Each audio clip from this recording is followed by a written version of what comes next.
C'est Gradure pour Camos Prod. En léger 5-9. Bien bon.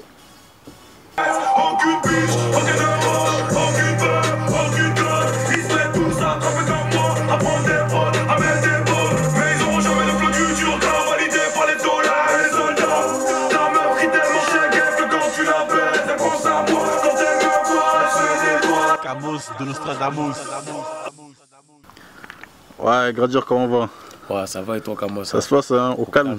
Au calme, en léger. Ah, les Gradure, donc 2014-2015, hein, c'est pour Yo, hein, c'est ton année. Hein. C'est ton année. Hein. On va essayer, hein, Camos. Ouais. On va essayer, tu vois. Si. Mais pendant un moment, Gradure, tu étais plus ou moins sur off et tu es vraiment revenu avec chez G9, puis tu as enchaîné dans la tournante. Hein. Donc tu peux expliquer un peu si c'était stratégie ou bien... Non, c'est que j'avais besoin de décrocher un peu du rap. Ouais. J'avais besoin un peu de décrocher et voilà. Hein. Et après, j'ai vu ISK et MCG. 10 heures plus sous le rinté, 50 keps dans le chepeau. 10 Yankee dans mon entrée 5 et plus sous le chepeau. Armé jusqu'à la jeuga. Fusil, qu'on fasse musique. Je haine me choque dans l'équipe des mécas qui pèsent pas le froc que du vrai rappeur. Tu promènes le parc qui rote le soir, qui sort de me harce entre du placard. Tu dois du pic, vas-y paye sale bâtard. Tu vas finir dans la cave du TK. Les frelons du 5-9, tu vois, le son il s'est fait tout seul. Hein. Naturellement. Il s'est fait naturellement. Ouais. Donc en plus ça a bien buzzé parce que ça faisait un moment que j'avais pas sorti de son. Donc tant mieux. Ça fait plaisir de faire des millions de vues avec des mecs du 5-9. Ok. Tu vois, les mecs on connaît pas forcément. Je veux dire nationalement. Ouais. Et ça fait plaisir. Ok. Ça fait plaisir. Et Mido c'est pareil, ça s'est fait naturellement. Pareil, naturellement. Rien de bon à présager, trop de semences à propager, un boulot à saccager pour me soulager. Mon déo a trouvé de la drogue douce, mon déo n'a pas trouvé la drogue dure. À la dafec pour des ordures, je fais profit de voir, je suis une ordure. Je fais profit de voir, je suis une ordure. Certaines menaces égalent la torture, pédale prend sa femelle comme armure.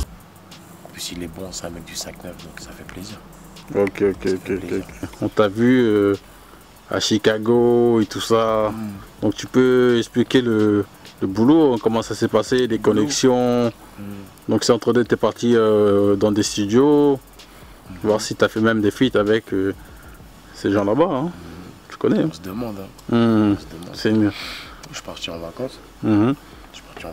Ah, t'es parti en vacances hein, à la base. Hein. En vacances. Après je voulais tourner un clip aussi. J'avais pris une séance de studio. Et voilà, j'étais en studio là-bas. C'était lourd, mon frère. Lourd, hein. C'était vraiment lourd. Au niveau de la qualité, parce que moi je pensais, j'avais une petite appréhension. Je me disais, ouais, je vais aller à Chicago, je vais faire une séance de studio, ça va servir à rien. Parce que le mec il comprend pas le français et tout ça. Et la musique, ça traverse les frontières. L'énergie que j'avais, c'était un magicien. Donc malgré qu'ils n'ont pas compris, ils ont kiffé vraiment la musicalité. Ouais. Tu vois, après c'est le niveau sonorité, niveau flow, niveau vibe. Tu vois, c'est ça qui fait que... Et là, il était très fort et j'en ai profité, j'ai fait 12 ou 13 sons. 12 13 sons. En combien de temps? En une semaine? En 5 jours. Hein. En 5 jours. Donc là-bas, tu avais vraiment de l'inspi. Hein. Ouais, après, il y avait des sons que j'avais déjà en tête.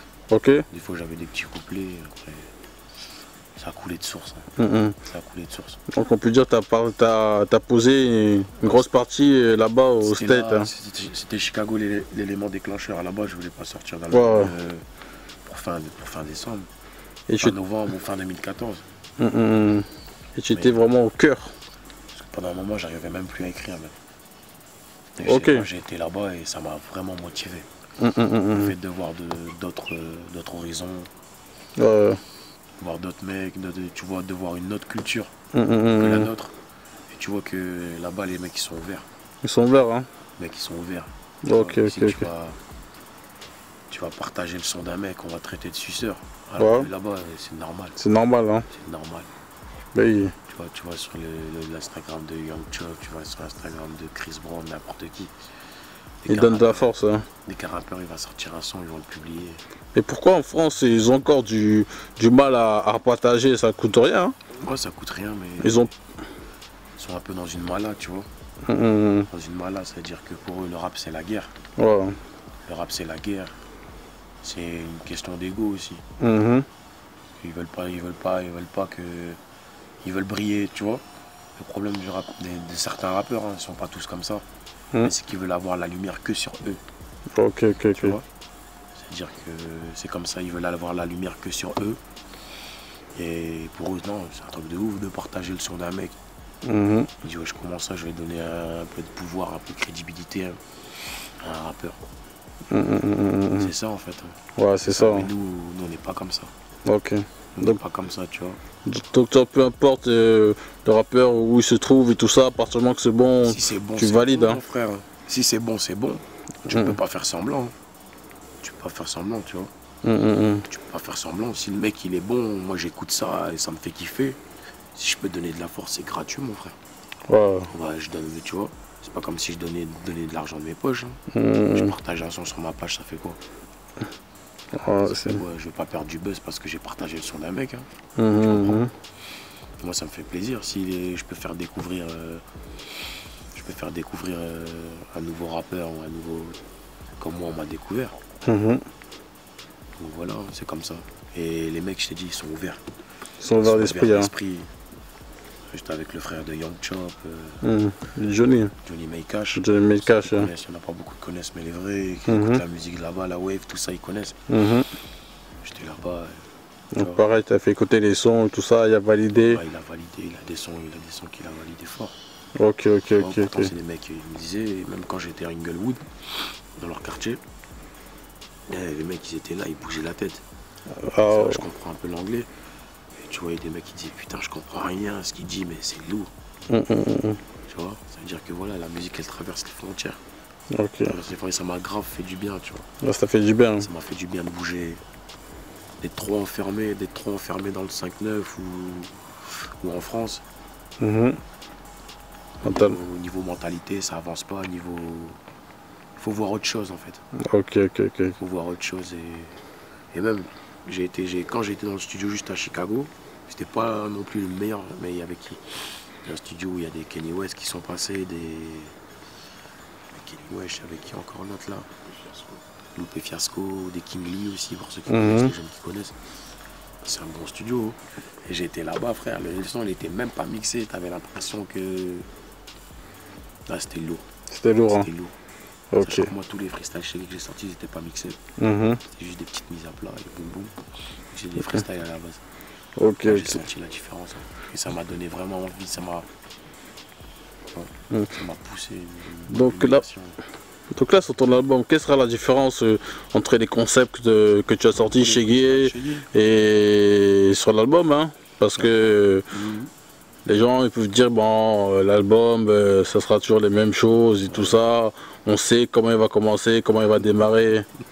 Est-ce que tu peux nous réserver, est-ce qu'il y a des surprises par rapport à des sons? Des petites surprises. Hein. Des surprises, hein? Des petites surprises. Je parle pas de featuring, hein, mais il y a des petites surprises. Tu vois? Parce que moi, le problème, c'est que moi, je suis le premier fan de ma musique. Tu vois? Je suis le premier fan de ma musique, ça veut dire qu'à chaque fois, j'essaye d'innover. Ok. Si je fais toujours la même chose, ça va me déplaire. Je vais me dire, ouais, mais je fais toujours la même chose. Tu vois, là, j'ai tenté des choses. Et ceux qui pensent qu'il n'y aura que du trap seront un peu déçus. Ils seront un peu déçus, je te cache pas. Ok. C'est ça. La différence entre des freestyles et un album, c'est que un album, normalement, ça doit être un peu plus... Toi, ça doit rester dans mon délire. Ça doit être un peu plus artistique. Ok. Tu vois? Plus musicalité. Plus de musicalité, plus de vibe. Tu vois? Un peu de chant. Un peu de chant. Tu vois? Un peu de chant, faut tenter. Faut tenter, hein. Faut tenter. Si ça passe, ça passe pas, mon frère. Tu vois? Mais il faut oser. Tu vois, j'étais chez les Quinry, ils osent. Ils n'ont pas l'esprit fermé comme en France. Comme je t'expliquais, tu vois, que tu vas partager le son d'un mec, les gens vont dire ouais, j'étais un suceur lui. Tu vois, il y a quoi de suceur, mon frère? C'est-à-dire que toi, t'as le droit de partager le son du mec, mais moi, comme je fais du rap, j'ai pas le droit de partager le son du mec. Ouais. Mais non, mon frère, on s'en bat les couilles, frère. Tu vas partager le son d'un mec, on va dire que t'es un suceur. Tu vas vouloir essayer un truc, ouais. Donc voilà, c'est un peu fermé. C'est ça la différence vraiment entre les États-Unis et la France, que c'est ouvert. Ok. C'est-à-dire que quand j'étais là-bas, mon état d'esprit, ma vision des choses, elle a changé un peu. Donc j'ai essayé de tenter des choses. Vous allez voir dans l'album. Ouais. Pas que de la... Ouais négro, je dis que de la merde, nique sa mère, vas-y bouge la tête.